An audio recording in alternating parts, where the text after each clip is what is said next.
Hello hi எல்லாரும் எப்படி இருக்கீங்க? நல்லா இருக்கீங்களா?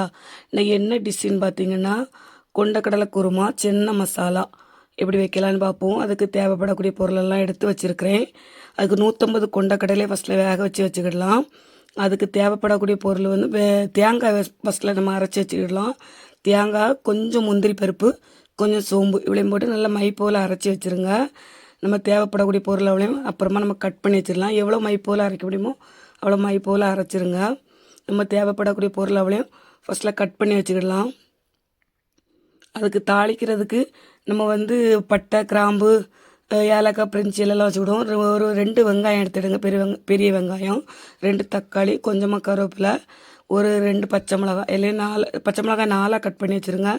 எல்லையும் கட் பண்ணி வச்சுக்கலாம். கொஞ்சம் இஞ்சி பூண்டு பேஸ்ட்டு அரைச்சி வச்சுடுங்க. அப்புறமா நம்ம தேங்காயை அரைச்சி வச்சிடலாம். இனி ஒரு பேன் எடுத்து அடுப்பில் வச்சுடுங்க. பேன் சூடானதும் கொஞ்சமாக எண்ணெய் ஊற்றிடுங்க.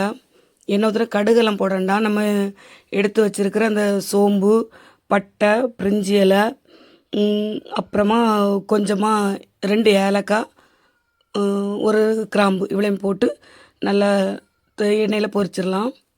அப்புறமா 2 வெங்காயம், பெரிய வெங்காயம், அது கூட கொஞ்சம் கருவேப்பிலை, ஒரு 2 கொத்து கருவேப்பிலை எல்லாம் போட்டு லேசாக எண்ணெயில் போட்டு ரொம்ப வேகலாம் கூடாது. இதில் உள்ள ஹைலைட் என்னென்னா பொன்னீரம் வரக்கூடாது.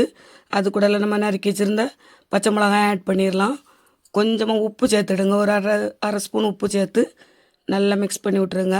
இது பொன்னீரம் வரக்கூடாது. பொன்னீரம் வந்தால் நல்லா இருக்காது. ஒரு அரை ஸ்பூன் இஞ்சி பூண்டு பேஸ்ட்டு சேர்த்துருவோம். எல்லாம் நல்லா மிக்ஸ் பண்ணிவிட்டு கொஞ்சமாக தக்காளியை சேர்த்துருங்க. 2 தக்காளி, ரொம்ப பெருசாக கட் பண்ணாங்க, பொடிசாக போதும். கட் பண்ணி அதில் சேர்த்துட்டு நல்லா கொஞ்சமாக வேகட்டு. அது கூட ஒரு அரை ஸ்பூன் மஞ்சத்தூள் போடுங்க. 1 டீஸ்பூன் வந்து மல்லித்தூள் போடுங்க. அப்புறமா அரை டீஸ்பூன் வந்து மிளகாத்தூள் போதும். மிளகா வந்து நம்ம ஏற்கனவே போட்டிருக்கோம், அதனால் மிளகாத்தூள் வந்து அரை டீஸ்பூன் போதும். அது கூட ஒரு அரை டீஸ்பூன் உப்பு போடுங்க. போட்டுட்டு நம்ம வந்து இது கொண்டக்கடலை வேக வச்ச தண்ணி இருக்கும்ல, அந்த தண்ணியை ஊற்றி நம்ம இந்த மசாலாவை வேக விட்டுருவோம். அப்போ தான் கொஞ்சம் நல்லா டேஸ்ட்டு கொடுக்கும். வேகட்டு கொஞ்சம் மூடி போட்டுருவோம். எவ்வளோ அழகாக வெந்திருக்கு பாருங்கள், சூப்பராக வந்துட்டு. இது கூட நம்ம வந்து இப்படி கொண்டக்கடலை ஆட் பண்ணிடலாம். வச்சு 150 கிராம் கொண்டக்கடலை தான் போட்டிருக்கேன். இது எல்லாமே 150 கிராம் தான் சொல்லியிருக்கேன். நீங்கள் 150 கொண்டக்கடலைக்கு எவ்வளோ போட முடியுமோ போட்டுடுங்க. இதை விட அளவு உங்களுக்கு கூடுதல் வந்து அளவு கூட கொஞ்சம் சேர்த்துடுங்க. அது கூட தேங்காய் அரைச்சி வச்சதையும் அது கூட ஆட் பண்ணிடுவோம். எல்லாம் நல்லா மிக்ஸ் பண்ணி நல்லா கொதிக்க விட்ருவோம். நல்லா கொதிக்கட்டு கொதித்ததுக்கப்புறம் நம்ம அது கூடலாம் மல்லி இலை போட்டு தான் இறக்கணும். பிடிச்சிருந்தால் லைக் பண்ணுங்கள், ஷேர் பண்ணுங்கள், கமெண்ட் பண்ணுங்கள். சப்ஸ்கிரைப் பண்ணாதவங்க கண்டிப்பாக ஒரு சப்ஸ்கிரைப் பண்ணுங்கள் ப்ளீஸ். எப்படி இருக்குன்னு பாருங்கள், எவ்வளோ அழகாக வந்துட்டு. சென்னா மசாலா கடையிலே வாங்கினா நம்மளே ரெடி பண்ணி வச்சிடலாம். சூப்பராக டேஸ்ட்டு வேறு லெவலில் இருந்துச்சு. நாங்கள் வந்து டின்னருக்கு தான் வச்சுருக்கோம். நைட்டு வந்து ஆப்பமும் எங்களுக்கு சென்னா மசாலா கொண்டக்கடலை குருமாவும் வச்சுருக்கோம். நீங்கள் டின்னர் என்ன சாப்பிட்டீங்கன்னு போடுங்க. எல்லோரும் கமெண்ட் பண்ணுங்கள் சரியா? பிடிச்சிருந்தால் லைக் பண்ணுங்கள். சூப்பரான சென்னா மசாலா ரெடி ஆகிடுச்சு. கொண்டக்கடலை குருமா.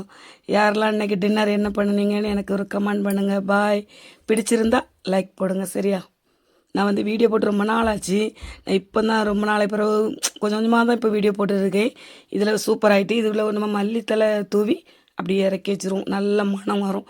மூடி வச்சு இறக்கி வைங்க, அப்போ தான் ஒரு சூப்பராக இருக்கும். பிடிச்சிருந்தா